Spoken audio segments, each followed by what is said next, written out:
Ya Rasulullah, di depan ada malaikat Israel mau masuk. Kata Rasulullah, boleh masuk, silakan. Kemudian malaikat Israel mengucapkan salam, dan setelah mengucapkan salam, malaikat Israel menawarkan, ya Rasulullah, aku disuruh oleh Allah untuk mencabut nyawamu atau membiarkan engkau. Dalam riwayat, aku disuruh oleh Allah untuk memberikan pilihan kepadamu, al-baqa' fid dunya, tetap di dunia, atau ar-rafiqul a'la, atau dengan Allah. Nabi Muhammad menjawab, ar-rafiqul a'la, dengan Allah. Kemudian setelah itu Nabi Muhammad berdoa agar umatnya selamat. Setelah ada jaminan umatnya selamat, malaikat Israel, sudahlah, cabut nyawaku kalau memang sudah waktuku. Mulailah Nabi Muhammad dicabut nyawa beliau oleh malaikat Israel. Dan di saat Nabi Muhammad mulai dicabut nyawa beliau oleh malaikat Israel, Nabi Muhammad mengatakan, mahadha, apa ini wahai Israel? Malaikat Israel kemudian menjawab, ya Rasulullah, itu adalah sakaratul maut, itu adalah sakitnya di dalam kematian. Kemudian Nabi Muhammad mengangkat tangannya sambil berucap, la ilaha illallah, inna lil mauti la sakarat, tidak ada Tuhan selain Allah, sungguh di dalam kematian ada sakitnya, sakit kematian, yaitu sakaratul maut. Kemudian Nabi Muhammad memohon, ya Allah, Allahumma khafif alayya sakaratul maut, ya Allah, ringankan sakaratul mautku ini, ya Allah. Dijawab oleh malaikat Israel, ya Rasulullah, itu sudah aku ringankan 70 kali. Nabi Muhammad menoleh, apa malaikat Israel? Sudah kau ringankan 70 kali keringanan? Iya ya Rasulullah, sungguh aku tidak pernah mencabut seorang hamba lebih lembut dari cara mencabut nyawamu. Ini sudah aku ringankan 70 kali. Setelah itu justru Nabi Muhammad menangis, Israel, 70 kali rasanya masih sakit. Iya ya Rasulullah, memang itu sakaratul maut. Lalu bagaimana engkau mencabut umatku, wahai Israel? Allah, yang diingat siapa? Umat. Kalau engkau mencabutku dengan ringan seperti ini masih sakit, bagaimana engkau mencabut umatku, ya Israel? Dijawab oleh malaikat Israel, umatmu manusia biasa, ya aku cabut. Ya Rasulullah, begitu saja. Ya sudah, begitu. Nabi Muhammad menangis. Tiba-tiba Nabi Muhammad mengangkat tangan dan memohon kepada Allah, Allah, Allah, inna lil mauti la sakarat, la ilaha illallah, inna lil mauti la sakarat, sungguh di dalam kematian ada sakaratul maut. Allahumma khaffif ala ummati sakarat maut, ya Allah, ringankan dari umatku sakaratul maut, wa thaqqil alayya, dan bebankan kepadaku. Sampai tidak sadar doanya Nabi Muhammad seperti itu, thaqqil alayya, itu doa cinta. Seorang ibu yang pernah punya anak, tuh lihat kalau doa Rasulullah ini masih dilakukan. Bagaimana Rasulullah bisa doa begitu? Itu bahasa cinta yang tidak bisa diterjemahkan dengan oleh akal. Seorang ibu kadang-kadang, ibu yang di belakang, ibu mau dikasih sakit oleh Allah? Mau, Bu? Ibu jauh sekali. Ibu mau dikasih sakit? Jawabnya tidak mau. Tapi suatu ketika seorang ibu melihat anaknya sakit, ngomong, sudahlah nak, jangan kamu yang sakit, biar ibu yang sakit. Ada atau tidak? Kenapa ngomong begitu? Itu bahasa cinta itu. Tidak rela kalau anak ini sakit, biar aku saja yang sakit. Itu yang dirasakan Rasulullah. Sakaratul maut begitu sakitnya, membayangkan betapa sakitnya umat Nabi Muhammad di saat dicabut nyawa beliau. Maka Rasulullah mengatakan, ya Allah, ringankan sakaratul maut dari umatku, bebankan kepadaku saja, ya Allah. Wala sawfa yu'tika fatarda. Permintaan Nabi Muhammad tidak ditolak oleh Allah, dikabul dan dikabul, wahai Muhammad. Sallu ala Nabi Muhammad.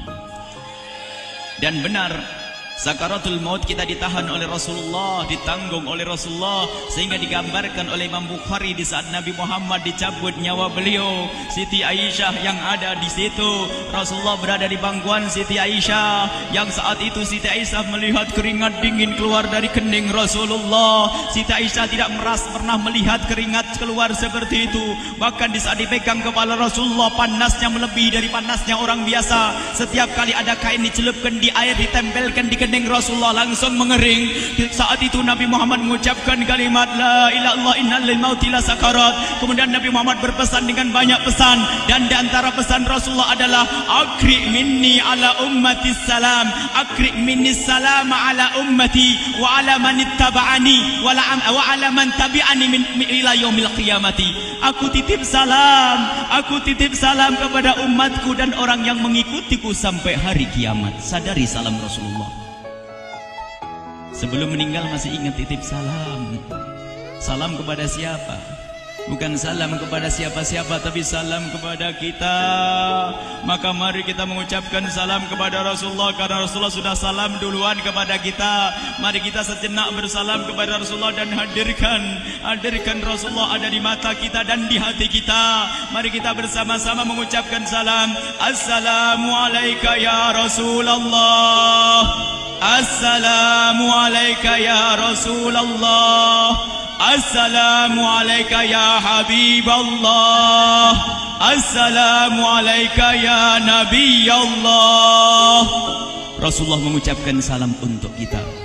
Dan di saat itu Rasulullah keringat dingin keluar, maka oleh Siti Aisyah diusap. Oleh Siti Aisyah diusap, bayangkan saat itu Nabi Muhammad di pangkuan Siti Aisyah dan diusap oleh Siti Aisyah. Siti Aisyah berkata, keringat Rasulullah mengucur deras hingga aku usap, dan aku usap dengan tangannya Rasulullah. Diusap dengan tangannya Rasulullah. Siti Aisyah memegang tangan Rasulullah sendiri yang digunakan untuk mengusap keringat Rasulullah. Sahabat bertanya, Aisyah, kenapa harus dengan tangan Rasulullah tidak dengan tanganmu? Lihat jawab Siti Aisyah, karena tangan Rasulullah lebih lembut dari tanganku. Sallu ala Nabi Muhammad. Masih sempat nyanjung itu sahabat Nabi. Dalam keadaan begitu masih menyadari kelembutan tangan Rasulullah, jasad Rasulullah, kemuliaan Rasulullah sallallahu alaihi wasallam. Dan aku lebih menginginkan bahwasanya yang menyentuh jidat Nabi Muhammad adalah tangan yang paling mulia di dunia dan di akhirat. Siti Aisyah enggak berani menyentuhkan. Pengennya yang disentuhkan di kening Rasulullah adalah tangannya Rasulullah sallallahu alaihi wasallam. Kemudian setelah itu Nabi Muhammad merasakan sakit yang sangat untuk kita. Kemudian Nabi Muhammad mengangkat tangan tinggi-tinggi mengucapkan la ilaha illallah inna lil mauti lasakarat. Tiba-tiba tangan itu semakin turun dan ditangkap oleh Siti Aisyah.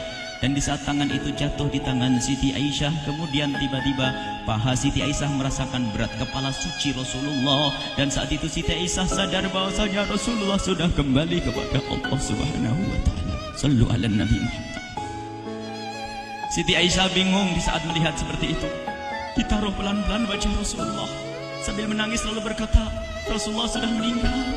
Para sahabat Nabi pada bingung. Sayyidina Ali tiba-tiba terduduk, nggak bisa berdiri. Sayyidina Utsman nggak bisa ngomong. Ada orang Sayyidina Zaid berkata, aku baru melihat Rasulullah. Setelah ini aku tidak mau melihat lagi selain Rasulullah. Ya Allah, butakan mataku. Aku tidak ingin aku kotori mataku dengan selain Rasulullah. Dan dibutakan oleh Allah. Bermacam-macam kejadian saat itu. Madinah heboh, luar biasa dengan meninggalnya Rasulullah sallallahu alaihi wasallam. Dan sungguh meninggalnya Nabi Muhammad adalah menghidupkan hati yang mati kalau orang faham. Tiba-tiba Sayyidina Abu Bakar datang. Setelah Sayyidina Umar mengatakan, siapa yang mengatakan Muhammad meninggal akan aku penggal lehernya. Jangan seperti orang-orang Nabi Muhammad sekarang lagi pergi seperti waktu Musa pergi kepada Tuhannya, kepada Allah, nanti akan kembali kepada kita. Muhammad belum meninggal. Ini adalah karena kecintaan Sayyidina Umar bin Khattab, tidak ingin Nabi Muhammad pergi. Tiba-tiba datang Sayyidina Abu Bakar As-Siddiq lalu masuk ke kamarnya Rasulullah, lalu masuk kepada Rasulullah, kemudian mengecup kening Rasulullah. Dan Sayyidina Abu Bakar berkata, ya Rasulullah, tibta hayyan wa mayyita. Ya Rasulullah, engkau tetap harum dalam keadaan hidup dan harum setelah meninggal dunia. Sallu ala Nabi Muhammad.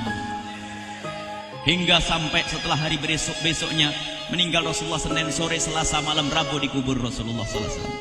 Setelah dikubur, Sayyidat Fatimah bertanya kepada Sayyidina Abdullah ibn Abbas, Sayyidina Anas, wahai Anas, hai Anas, sambil menangis Sayyidat Fatimah Zahra, hai Anas, bagaimana engkau tega? Atabat anfusukum an tahtu ra'sa Rasulillah. Apakah engkau rela menaburkan debu di atas kepala Rasulullah?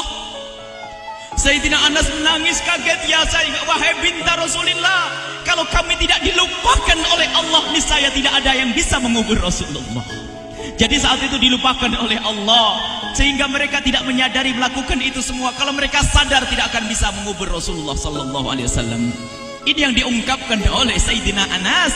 Kalau seandainya kami tidak dilupakan oleh Allah, niscaya kami tidak akan mampu mengubur Rasulullah sallallahu alaihi wasallam.